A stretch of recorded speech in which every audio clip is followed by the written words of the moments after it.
There's something about that. You've just got to continue pushing yourself, and you've got to put yourself in those spaces of being uncomfortable, because that's where we grow. Welcome to the Leadership Lens, a resource of the Indian Valley Chamber of Commerce and your gateway to regional business leaders' minds and stories. Join us for engaging interviews fostering connections within our dynamic business community. This is Stephen Hunsberger, the Executive Director of the Indian Valley Chamber of Commerce, which is the local chamber that I'm an active member. I serve on the membership committee, and I was awarded the Cornerstone Award, which is Small Business of the Year in 2022.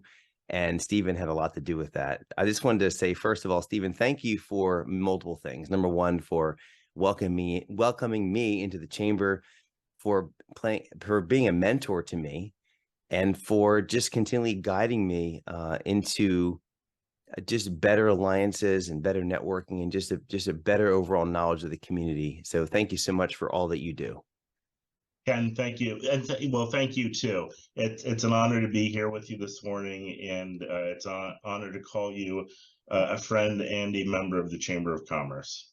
Tell me if you remember this chance meeting. I had early on started this second version of Carfagno cleaning, that's what it was called then, before we switched fully to commercial. And I met a new friend, Dennis Gaiman, and they became not just friends, and he became a mentor, but they became one of our first customers in commercial cleaning in this area after we moved back down to our hometown from New York after all those years. And I was having breakfast with Dennis, Mr. Gaiman, and I said, I noticed that you are a member in the chamber. He says, yes. I said, is there any events you could bring me to as a guest?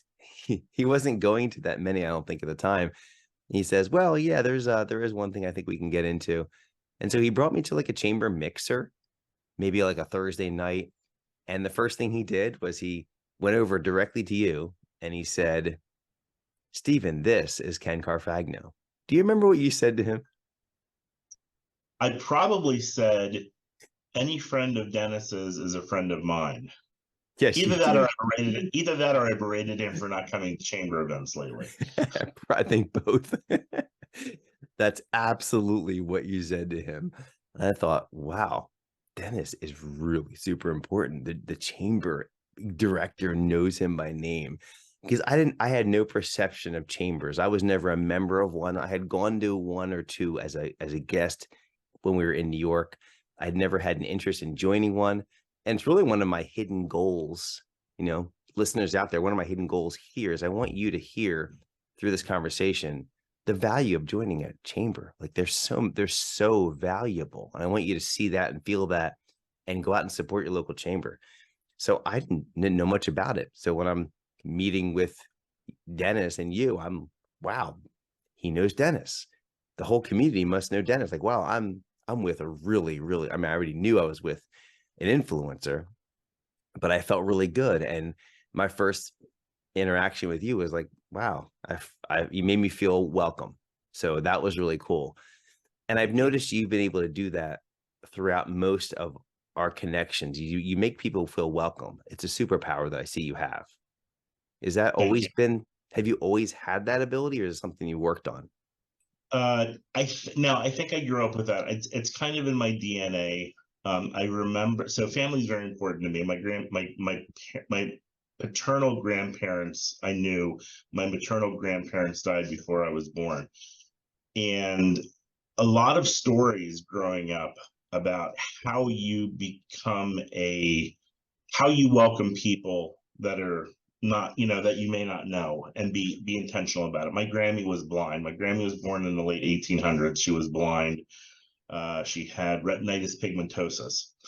And I remember my aunt telling a story, and she said, Mom always said to me, so my Grammy always said to her, my aunt, if you ever see somebody standing alone, go over and talk to them. She was always stuck at church. So they were church people, but she could never go find people to talk to. So Grandpa would totter off and talk to his friends. He would leave Granny and she would be there by herself until somebody would come over, because she didn't know where her friends were. So I heard that story from little on up. So not and again, not that you were, you didn't have any people to talk to at that event, but you were a new person. I hadn't met you before, so my job was to go over and talk with you, and that's so I think I have kind of always done that. Yeah, Yeah. I don't want you to call it a superpower, Okay. um, because it's just something that I do, and I think it's something that people are capable of. Although my wife would say that's not her thing, so Mm. it's very difficult for her to do that. So Is maybe I have to train myself. isn't it interesting if I had Superman right now come on, and I would say, Superman, I last saw you use your eyes as a laser beam and you heated up a tank and you made a truck explode. Or I saw you blow wind and it turned the whole lake into frozen lake and you just picked it up with your hand and carried it to put out a fire. I also saw you fly. Those are superpowers. Well, Ken, actually, I appreciate you saying that, but I've just always had it. This whole kryptonite thing or Krypton thing kind of came from there. I've always had this power. I appreciate you calling it a superpower. You see where I'm going with this? I do, and it's an interesting comment because there are just things that we do, right? And it's nothing special to us, but evidently it makes an impact upon other people, which I think it is kind of cool. And it's one of the cool things about each person because we're all different, right? And we all do things a little bit differently. So yeah, so I appreciate you saying that. I won't say it's anything special because it's just kind of, you know, who I am, and it's part of my DNA. So There are two stories that I hear you tell often, and they obviously are significant to you because you tell them often. And I'd like you to unpack each of them. I'm going to go one at a time. The first one is this. You met with a mentor of yours, Doug Clemens, who's part of the leadership team at a local company, Clemens Food Group, here in the Indian Valley of Pennsylvania. And you met with him and he shared some advice with you. I made that advice after talking to you at breakfast a few years ago. I made that into a podcast, and it's mhm, called Be Comfortable Being Uncomfortable. Can you mhm. share a little bit of that first interaction of you hearing that story? And then why has it been so important to you? Boy, I tend to be a shallow person, so this is going to be a these will be interesting to see how they get unpacked. For I was just in the middle of a job change at that point. So I was in my late 30s, early 40s. It was right during the Great Recession, so 2008, 2009. Um, and I had just lost my job. Mm. And I was one of these people. So I struggled figuring out what I wanted to do for many, many years. And I finally had a position that I really enjoyed doing. It was a job doing planned charitable giving. So helping people give their stuff away, and supporting local nonprofits. So over that period of time, I was able to help raise about $25 million for mostly local nonprofits. And I loved that job. I loved connecting with the people. I loved helping the nonprofits. It just really, and I'm a certified financial planner by training, so I was utilizing that. It was really a job that I enjoyed. Great Recession came along and basically didn't allow me to do that work anymore. And I had kind of wrapped my self-worth up in that job. Um, I thought of my I thought of what I did as being valuable rather than me being valuable. And I did not know what I wanted to do after that. What's the next step? And for many, many years, I had not really pushed myself. I didn't quite know what it was to develop myself to do coaching, be the recipient of coaching. I never really understood that. So I just kind of slid through life. And I hit late 30s, and I was having breakfast with Doug, and I had known Doug for many years. So Doug and I had been in a small men's group that met monthly for probably 10 years before this. And I think this is something that Doug says to all of his executives. He led a fairly large company with about 4,500 employees. He just recently retired as the chairman of the board. But one of his things is you have to be comfortable being uncomfortable. Oh, I hated that when I heard that at first. And I think about it every Why? Why'd you hate it at first? because I don't like being, like most people, I don't like being uncomfortable. I like doing what I do. I like staying in my comfort zone, and I don't like pushing myself a whole lot. It's because it's uncomfortable, right? I've come to, and I don't know why I thought that in life you don't have to push yourself. I'm not sure why I thought that was even an option. Did things come easier for you in school? Was school super easy? You could get A's and B's no problem without studying? I could get B's without studying. Yeah, I could get B's without studying. I have a master's degree. I've got 2 additional postgraduate degrees. I really didn't have to work that hard. So yeah, I really didn't know how to do it. So the work world is a little bit different, right? And hey, listen, I was very successful at what I did, but I wasn't as successful as I could or should have been. There's a level of, you put a little bit of effort into something and you're doing okay. Well, if you put a little bit more effort into it, you could be doing really, really well. And I never understood that. While I say I don't like that idea of that being, you have to be comfortable being uncomfortable. The older I get, and I'm 54 now, I come to see the real value in it. I tell my kids this, my kids hate it when I say it. They really don't. They kind of roll their eyes at me. I think they get it though.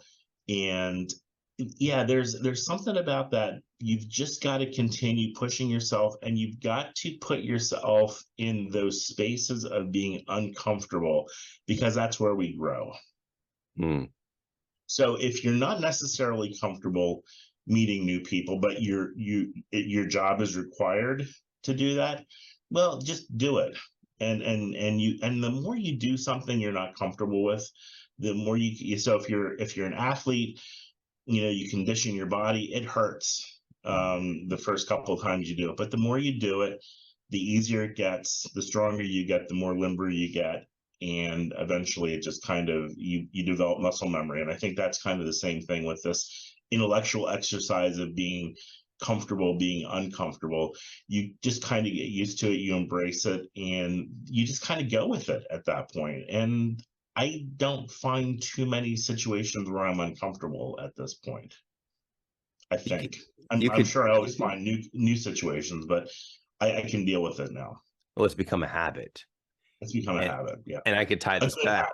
Oh, yeah. I can tie this back to what we talked about previously, making people feel welcome.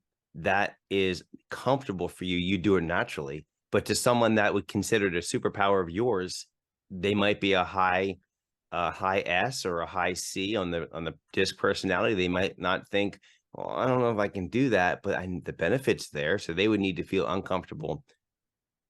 Get comfortable doing that kind of thing, make others feel welcome. And it was easy for you. Or you flip the script. Podcasting was not a comfortable thing for me. Now doing 400 reps, I'm a pro at this now, and it's not hard. But when I first invited you on, I had to call you out on this own quote, because you said, I don't know if I can do that. You were a little nervous, weren't you? Of course, because I've never done this before. So, and even as we're talking now, it's getting easier and easier to do that. So I'm still aware that there's people listening or going to be listening to us, and I want to make sure that there's value to them. But, and hopefully there is, and so that's part of my fear too, right? And I tend to, so on the DISC scale, I'm a fairly high I, I'm an ID. So, the balancing piece is very important to me. The domineering piece is in there too, but I can flex fairly far into the middle. So I see the value, me as a salesman, of learning to know people and getting to know them. So I think that's where that comes to. And I mean, that this is some of it's selfish, right? I mean, we get through life being selfish, but then we also figure out, okay, well, it is selfish to me, but how do I help other people in the process? My job is helping people make connections, helping build community among business owners and businesses and professionals and whoever happens to be in the chamber. But it is really about everybody's got those hangups that they don't want to do or they do want to do, and you got to be a well-rounded person to be successful in all areas of life. So I think that's probably why I shared it, because I know we've all got something that we don't want to do, but we need to be successful in life. So whether it's getting up at 5 o'clock or going to bed at 10, eating well, whatever happens, getting out and doing, a 20-minute walk every day, whatever it happens to be, we got stuff that we need to work on. And sometimes it's easy and sometimes it's not. As you look back across, well, we'll go back to 2008 when you first heard that quote. If you have an example before that, but if we just look back those last 14 years, since you've known this was a thing, now I know it, I can't unknow it, right? Mhm. I know I need to be uncomfortable. Yeah. I need to be comfortable being uncomfortable. What has been, just maybe top of our head, or maybe you know this right away, what has been the most uncomfortable thing that you've had to face, or the hardest thing you've had to face that this quote or Doug's voice in the back of your mind has helped push you through?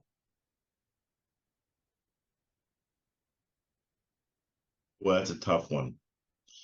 I think so. So being the executive director of the Indian Valley Chamber has been the very first time that I have been the leader of an organization. Before that, I was always an employee. I mean, I would chair some committees periodically here and there, but I never was really the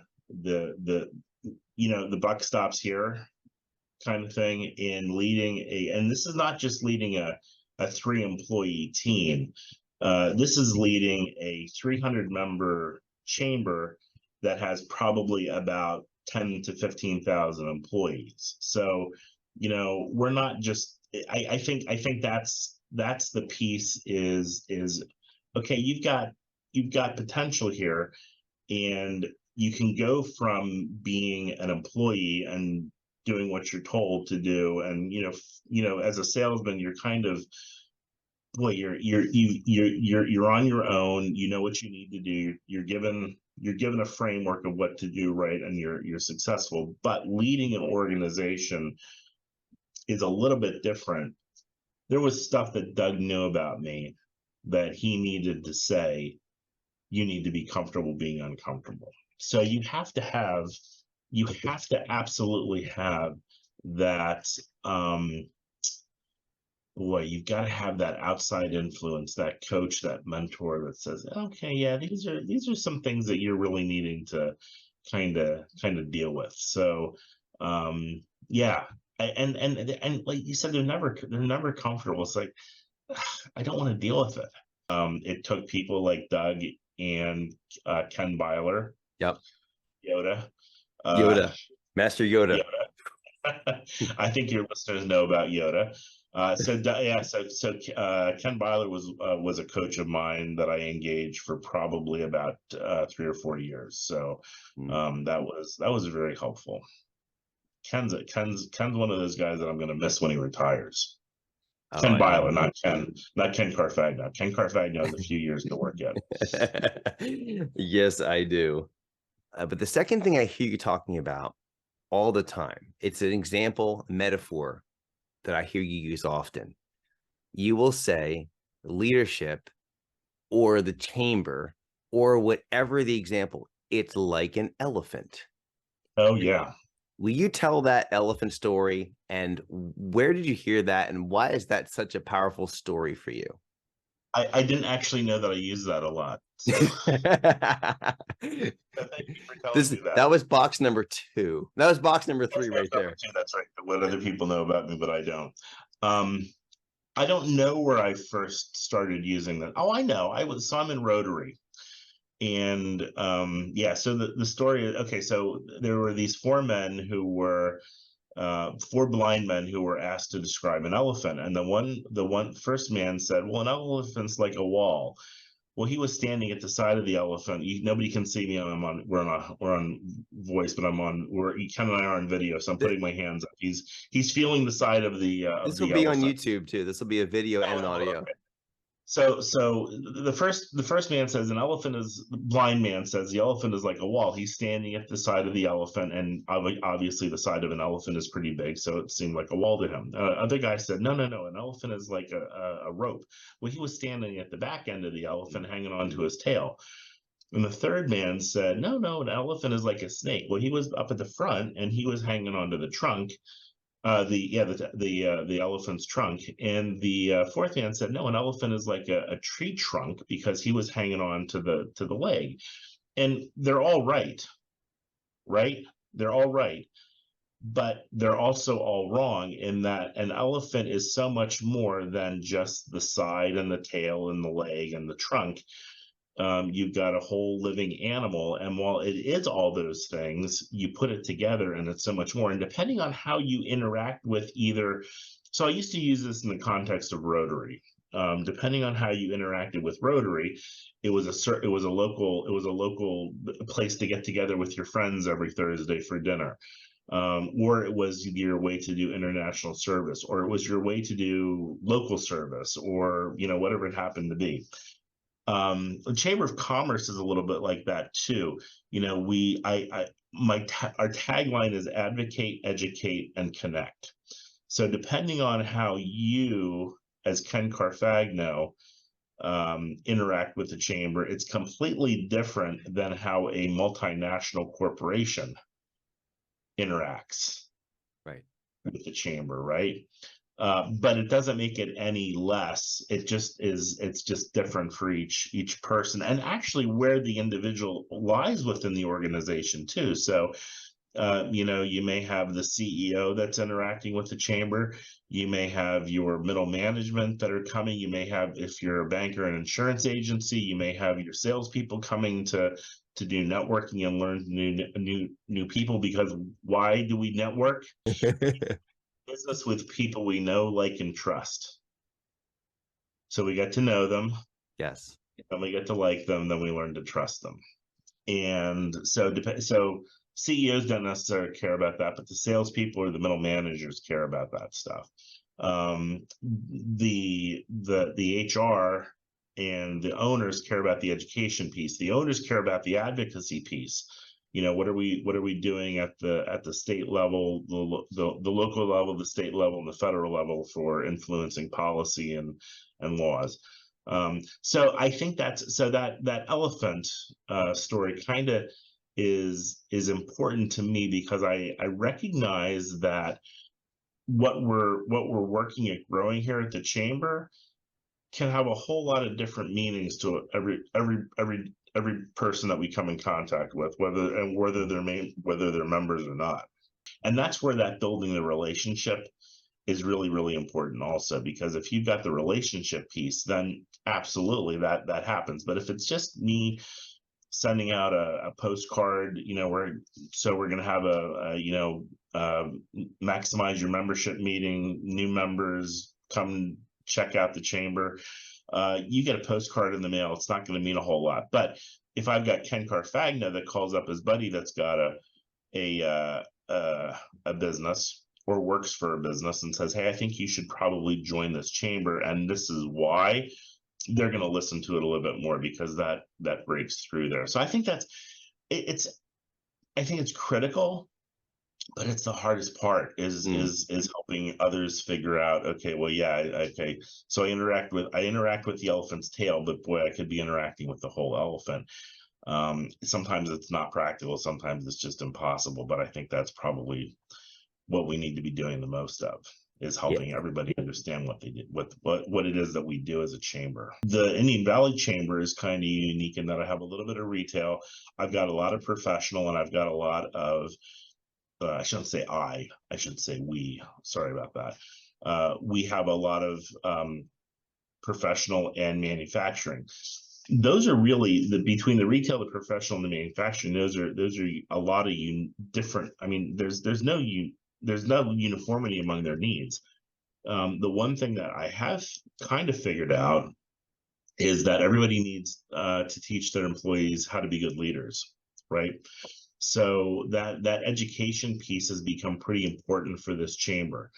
Yeah, we'll still do the networking, we'll still do the advocacy, but I think for our chamber, the kind of that common denominator as we're telling each other about ourselves, and if you're the local, continuing care retirement community that also has, a relationship with the, local insurance agency or wealth management, they're going to say, well, our needs are different, but the one thing that the Indian Valley Chamber does is they've got the lead class, or they are providing educational seminars for their employees, or they have an HR roundtable where their HR directors get together on a quarterly basis and talk about a particular subject. Those are kind of the things, and I think that's for this chamber, that has been the key to success. And we have grown from 200 members in 2015 when I started, to about 300 members now. So you say, well, that's not fantastic growth. Well, it's pretty good growth. It's 50%, but it's been manageable. So, I think about businesses and the Chamber of Commerce is a membership organization. So I still think of it in terms of being a business, because we're providing a service. It's got to be sustainable, right? You got to be able to manage it, because if you grow too fast, oftentimes you can't manage it. So, but I think that's a really important piece, kind of, is that telling that story, helping other people understand the value of being in and not all businesses should be in the chamber.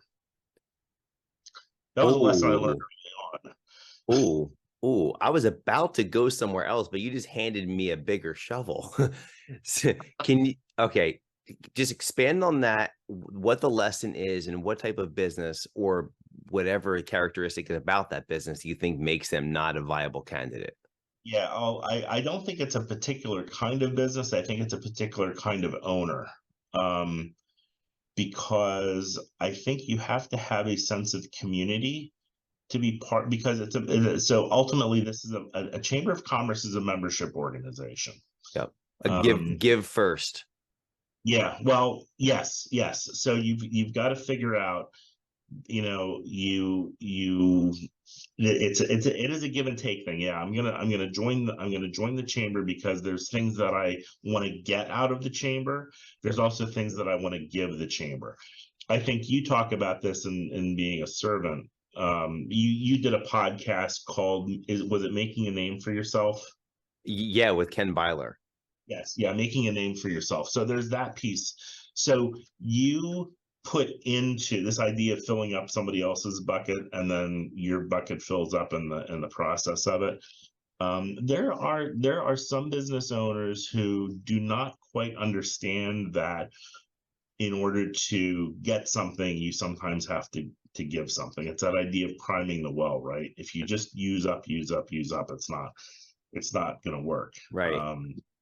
So there are some businesses that it's not appropriate for them to be part of the chamber. I don't want them as part of the chamber. Yes. There's not many of them. Don't get me wrong. I think the majority of owners, whether it's publicly traded or privately owned or a nonprofit, or even a civic organization, there's a place at the table for them. But there's a small little section out there who, they just want to take, or they don't see the value in helping other businesses, other members. How fast can you sniff that out? Within the first 2 minutes of meeting somebody. Wow. What are telltales? Why the question is, why would I want to do that? Got it. Why would I want to do that? Okay, well, that just answered the question. The other piece to it, I think it also is that business owners recognize the value in being part of a chamber. They lend legitimacy. A chamber membership can lend legitimacy, and it can help create immediate connections. You talk to somebody and say, hey, I'm a fellow chamber member with you in XYZ chamber. Well, that's an immediate warm opening for a lot of people. My guess is that has helped you in your business, hasn't it? I mean, you Tremendously.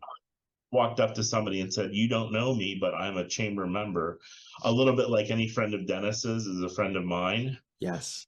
Any connection with the chamber is a good solid positive connection, because there's a reason that you want to be there. I've gotten new customers because of that, Yeah, for sure. thank you. I'm glad to hear that. That's Yeah. what it's supposed to be. You take these skills, and at first you're helping people build wealth, and then there's eventually just the greater ability to benefit society and the community. You're like, wow, I could help. I've done this. This is fun, but I want to help people take the wealth and give it away. Like, that was the next piece. And I love that, because those are happy people. That generous people are happy people. I have never worked with unhappy people in my life. I've always, so that was part of that. That may be part of that being comfortable, being uncomfortable piece. I don't like being uncomfortable, so I never have really worked with people who are not happy.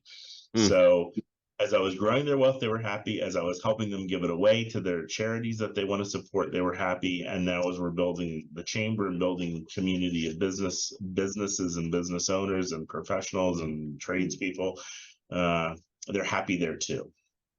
That is an awesome quote right there. Generous people are happy people. Oh yeah.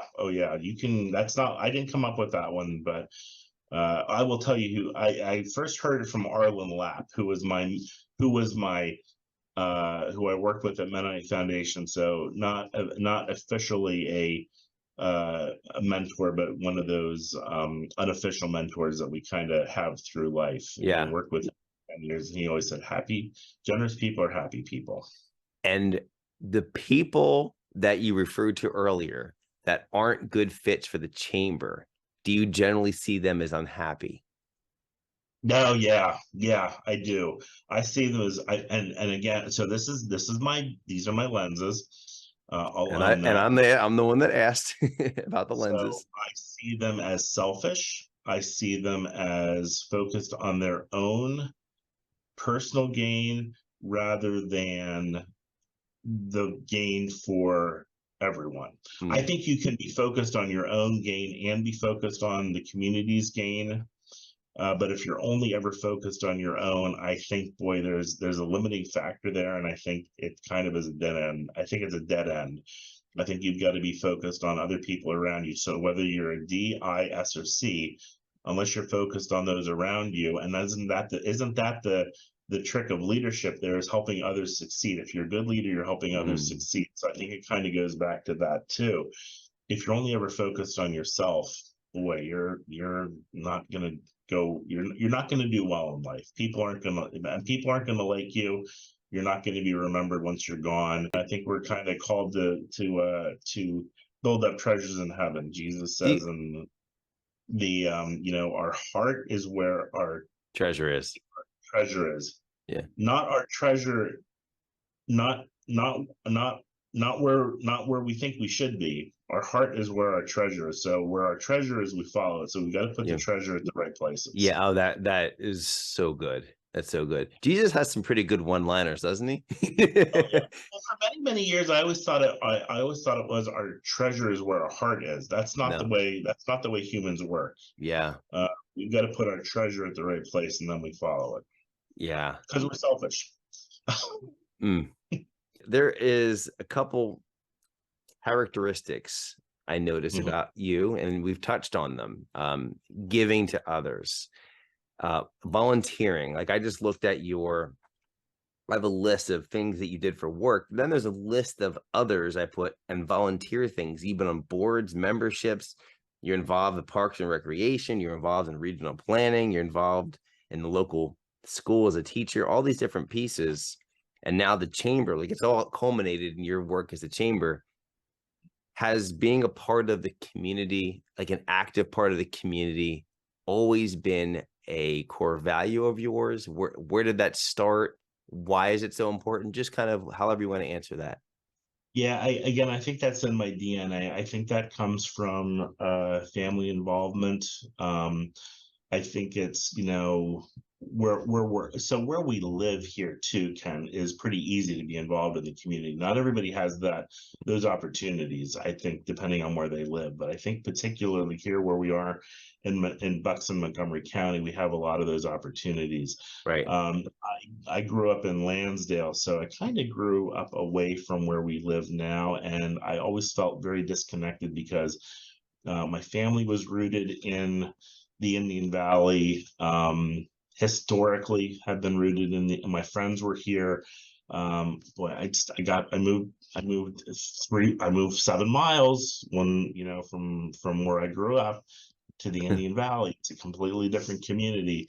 And my greatest joy is to just see this place thrive. Leadership is very important to you. It's obvious.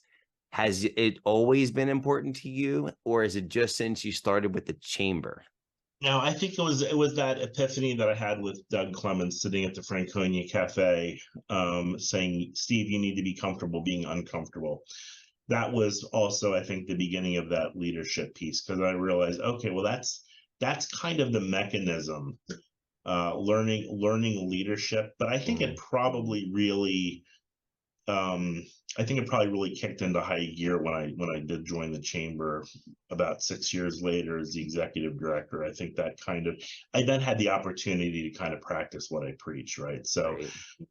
I think that was part of it. And so I was actually in our first lead class because I figured, well, if I'm going to promote this, I need to know what's in it. Boy, I wish I would have done this class I wish I would have had this opportunity as a 25-year-old. I think life would have been a little bit different. I would have kick-started that self-awareness. It's all about being self-aware, right? I think that would have kick-started that a little bit. So I think, yeah, it was always that interest there. I just didn't know what I didn't know what I didn't know. Yeah. I still don't know what I don't know, but I'm a little bit more aware of what I don't know at this point, and be a little bit more intentional about it too. I mean, I probably have used that word intentional probably 7 or 8 times today. I find most of life is showing up on time or being 10 minutes early and being intentional about what it is that you're doing. So if people can show up 10 minutes early to whatever it is that they're doing, being intentional, I think that gets you that's like you're 3/4 of the way to being one of the most successful people in the United States. That is the place where we're going to wrap this up. Stephen, that was everything I was hoping for and more. You really, really nailed it. So many good points there. I really want to thank you for many things, for showing me around, for trusting me, for introducing me to others in the chamber, for being my mentor in the lead class, and certainly for coming on here and making yourself uncomfortable a bit so that you can share what you know. Thank you so much for coming on. This was now, once we got into it, it was fun. So I appreciate it. Thanks for all that you do. We want to create a place where people want to live, work, and play. Keep listening and may curiosity guide you.